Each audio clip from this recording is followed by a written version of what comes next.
Thing is that was so cool about Eddie or a guy like Nuno is that they were so dead on, but still with natural feel. You have these guys and it's clearly quantized. Or all they've listened to all their lives is auto-tune and quantization. My buddy Angel Vivaldi calls them shred fuckboys.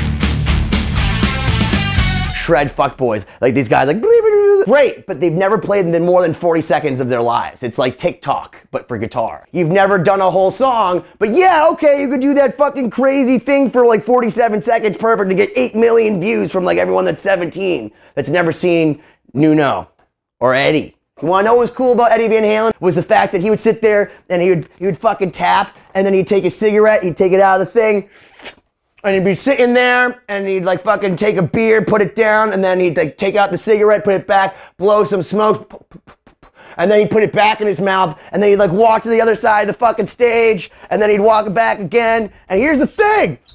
Here's the thing! He's not in the studio quantizing that! That's Eddie fucking Van Halen! Right there in front of 20,000 people, just fucking going, you wanna know what? Not only can I do this better than all of you, but one hand. I can sit there with a fucking cigarette, you're looking at your girlfriend, blowing rings like, hey, $100 challenge, like doesn't even fucking matter. And you wanna know what? Puts it back in his mouth, takes another drag because he needs that tobacco to fucking survive for the camel points.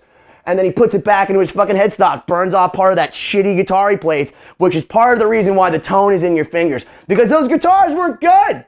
You can see Eddie Van Halen's guitar is like literally a block of wood and like a wire hanging out of it. And then it's like it fucking shocks you. Like, you wanna know why that quarter's there? Is to ground it. It's to ground it. Like, that's why there's a quarter in Eddie Van Halen's guitar. Now, when you hear all these new bands and you're thinking to yourself, especially as a producer, you might not think this to yourself, they literally quantize this all to a grid. It's all to a grid. Because you hear these players and they're super players, but they have great pitch because all of their lives, there's been a period of time since the invention of auto-tune, since the invention of like comping guitars and like fixing stuff in the studio. So you're like lip syncing shred solos. You know, you're fuckboys of the shred world, if you will. Their idea of building their ear training is perfect. So they actually play sans field. They play quantized. You want to know one of the coolest things about Eddie Van Halen, one of the awesomest things about Marty Friedman, like, is that they just fucking play with reckless abandon, and then when it's time to hit the fucking snare or the kick drum, they're on. Okay, everything in between is craziness. It's not like you go and look at Van Halen other than Michael Anthony's bass playing and see it on a grid and just go, it's just, you know where the next one's gonna go. You have no idea where Eddie's gonna go. I've been listening to those solos forever. Dude, did you know he used to play a Steinberg guitar and he would literally change the tuning in the middle of a song and then change it back?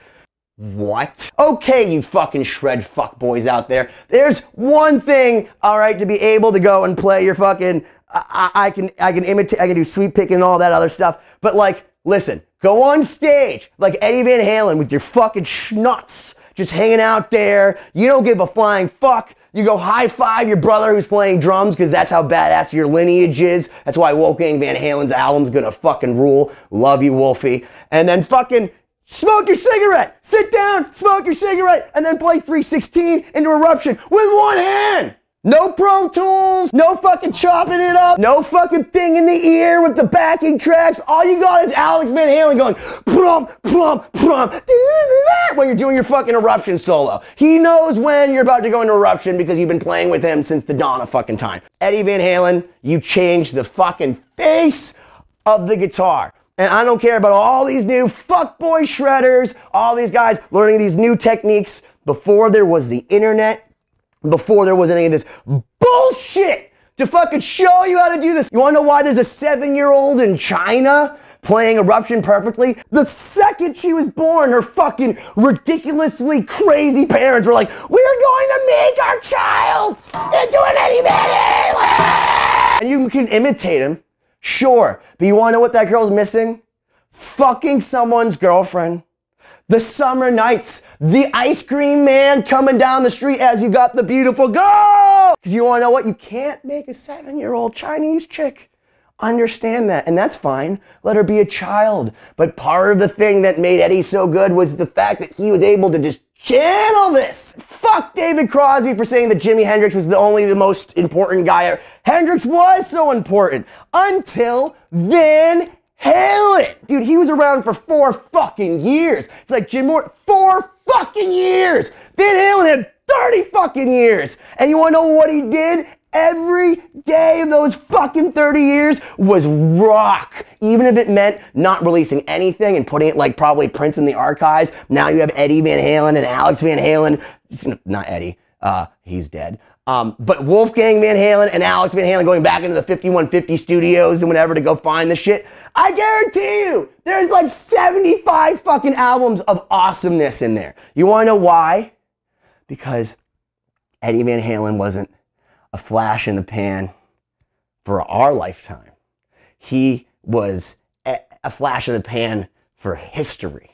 Eddie Van Halen literally changed a decade of life, was around that Van Halen mentality. Every guitar player playing out there in the 80s, every band that existed in the 80s, from the Poisons to the Motley Crues to the Warrants to all those bands, Def Leppard, all those bands were derivative of Eddie Van Halen. And I know somewhere Gene Simmons is going, well, I'm the reason that's around. That's why I'm such a good business person. Fuck you, Gene Simmons! There will never be another Eddie Van Halen.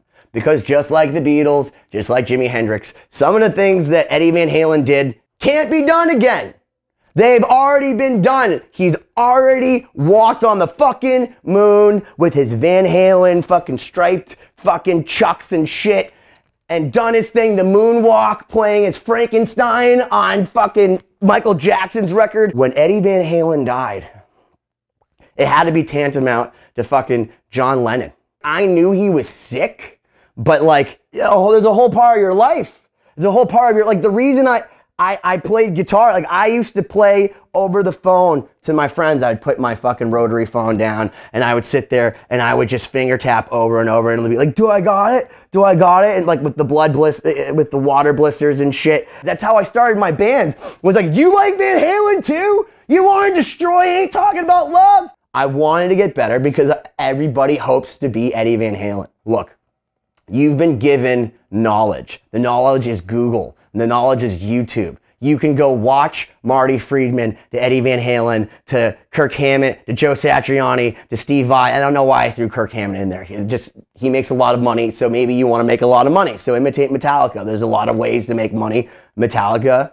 My first guitar teacher sat me down. My first fucking lesson. Shows me some shit, plays Eruption, blows my mind, and then afterwards tells my mom, you need to buy your son Van Halen 1, as he's smoking a Camel.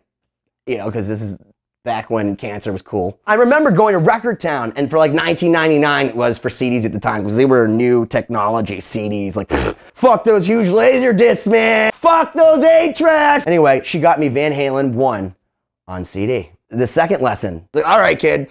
And he was already there, like just sitting there watching Van Halen live without a net. He fast forwarded it for me, because, you know, fast forwarding in VHS world. And I said, are we gonna have a lesson? As he lights up another cigarette, he goes, kid, this is the lesson. I can't teach you anything else more than this shit on this TV right here. And then he showed me the Eddie Van Halen solo from the 5150 tour, like live without a net. And it was banana land. I was like, what do you mean you can play like holding your headstock and blow cigarette smoke? I just remember thinking to myself, like, the hardest part of being a musician is believing you could ever be as good. What you gotta remember is Van Halen made a decade of people pick up the guitar because of him. Van Halen made people strive to be good. Van Halen created everything that you see on the internet that everyone's trying to imitate now. It all derives from our lifetime, from Eddie Van Halen. So from us to the stars up above, I'm sure he's running, or maybe below, running with the devil, Eddie Van Halen. Why don't you fucking smash that subscribe button already?